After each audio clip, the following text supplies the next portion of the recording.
My self C M Manoj Gupta और income tax crash course में आज हम बात करेंगे computation of total income and tax liability of an SSC.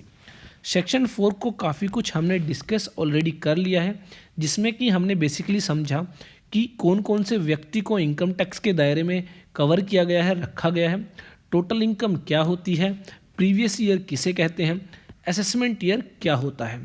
तो यहाँ पर हमने देखा था कि किसी व्यक्ति के द्वारा जो भी टोटल इनकम अर्न की जाती है उसको असेसमेंट ईयर में टैक्स पे करना होता है। तो यहाँ पर बात आई कि किस रेट से टैक्स पे करना होगा।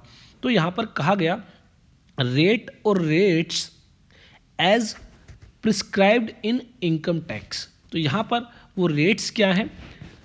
सबसे पहले हम बात करेंगे individual, Hindu undivided families, association of persons और बॉडी ऑफ इंडिविजुअल्स के केस में क्या क्या टैक्स रेट्स दी गई है। The tax rates applicable to individuals are also applicable to Hindu undivided family, an association of person, body of individuals और an artificial judicial person. The rates applicable for the assessment year 2020-21 are as follows। तो यहाँ पर कहा गया कि individual, Hindu undivided family, association of person और body of individuals के regarding जो आपकी टैक्स रेट्स हैं वो सिमिलर हैं। तो यहाँ पर बेसिकली जो general rates of income tax on different persons for assessment year 2020-21, तो यहाँ पर 3 कैटेगरीज में डिवाइड किया गया है। Number 1 normal individual, number 2 individual whose age is 60 years or more but less than 80 years, or individuals having age 80 years or more। तो यहाँ पर सबसे पहले हम बात करते हैं उन इंडिविजुअल्स की जिनकी एज 60 ईयर्स तक है। तो ऐसे में in case of every resident individual, Hindu undivided family, association of person, body of individual, artificial judicial person, यहाँ पर अगर इनकी इनकम है अप टू ₹2,50,000, तो ऐसे में इनको टैक्स पे करना होगा नील, कोई भी टैक्स यहाँ पर नहीं लगेगा।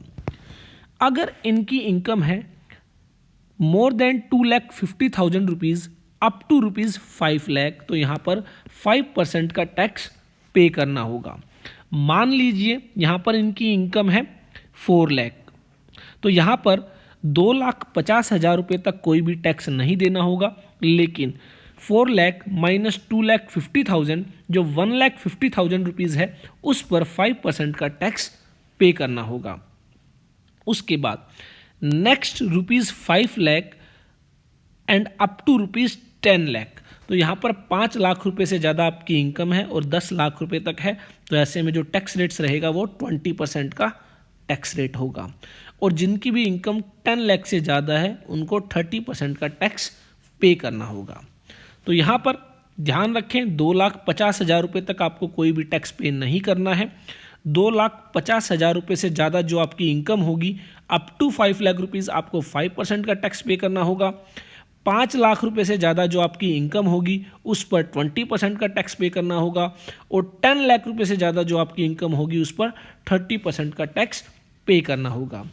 उसके बाद अगर आप एक रेजिडेंट इंडिविजुअल हैं और आपकी एज 60 ईयर या उससे ज़्यादा है लेकिन आपकी एज 80 ईयर से कम है, तो ऐसे में आपको 3 लाख रुपए तक कोई भी टैक्स पे नहीं करना होगा।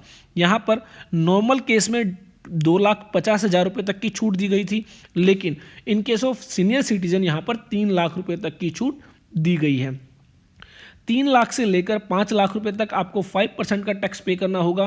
5 लाख रुपये से लेकर 10 लाख रुपये तक आपको 20% का टैक्स पे करना होगा, और मोर देन 10 लाख रुपीज़ आपको 30% का टैक्स पे करना होगा। उसके बाद अगर आप वेरी सीनियर सिटीजन हैं, दैट मीन्स आपकी एज 80 ईयर्स या उससे ज़्यादा है, तो ऐसे में आपको 5 लाख रुपए तक कोई भी टैक्स पे नहीं करना होगा। 5 लाख रुपए से ज़्यादा आपकी जो इनकम होगी 10 लाख रुपए तक, उस पर आपको 20% का टैक्स पे करना होगा, और जो आपकी 10 लाख रुपीज़ से ज़्यादा की इनकम है उस पर आपको 30% का टैक्स पे करना होगा। अब यहाँ पर मान लीजिए आप एक इंडिविजुअल है और आपकी एज 40 ईयर्स है, तो ऐसे में आप फर्स्ट कैटेगरी में आ जाते हैं। और मान लीजिए आपकी इनकम है 7 लाख रुपए, तो ऐसे में अब आप टैक्स कैसे कैलकुलेट करेंगे, तो आपको यहाँ पर 2,50,000 रुपये तक कोई भी टैक्स नहीं देना होगा। उसके बाद नेक्स्ट 2,50,000 रुपीज़ पर आपको 5% का टैक्स देना होगा, जो कि आपका 12,500 रुपीज़ बनता है। उसके बाद नेक्स्ट 2 लाख रुपीज़ पर आपको 20% का टैक्स पे करना होगा, जो कि आपका 40,000 रुपीज़ बनता है। तो यहाँ पर आपकी 7 लाख रुपीज़ की इनकम पर टोटल टैक्स लायबिलिटी आती है 52,500 रुपीज़। तो इस तरह आप यह टैक्स कैलकुलेट करेंगे। आपको ध्यान रखना है, अगर आप इंडिविजुअल हैं और आपकी एज 60 ईयर्स से कम है, तो ऐसे में आप पहली कैटेगरी में आते हैं। अगर आपकी एज 60 ईयर्स या उससे ज़्यादा है लेकिन 80 ईयर्स से कम है, तो आप दूसरी कैटेगरी में आते हैं। और अगर आपकी एज 80 ईयर्स या उससे ज़्यादा है, तो ऐसे में आप थर्ड कैटेगरी में आते हैं। तीनों ही कैटेगरी में जो बेसिकली जो मेन बात आपको ध्यान रखनी है, पहली कैटेगरी में आपको 2,50,000 रुपये तक की छूट दी गई है, जिस पर आपको कोई भी टैक्स पे नहीं करना है। दूसरी कैटेगरी में आपको 3 लाख रुपये तक की छूट दी गई है, जिस पर आपको टैक्स पे नहीं करना है। और तीसरी कैटेगरी में आपको 5 लाख रुपये तक की छूट दी गई है, जिस पर आपको टैक्स पे नहीं करना है। ये जो आपको लिमिट दी गई है जिन पर आपको टैक्स पे नहीं करना है, इसको कहा जाता है basic exemption limit. That means वो लिमिट जहां पर आपको कोई भी टैक्स पे नहीं करना होता है। द अफोरसेड अमाउंट ऑफ ₹2,50,000 और ₹3 लाख और ₹5 lakh is called maximum amount not chargeable to tax. तो ये वो मैक्सिमम अमाउंट है जिस पर आपको टैक्स नहीं देना होता है, और basic exemption limit applicable to the SSC. हम अपने आने वाली वीडियोस में क्लासेस में देखेंगे कि बहुत जगह यह वर्ड यूज़ किया जाएगा, maximum amount not chargeable to tax.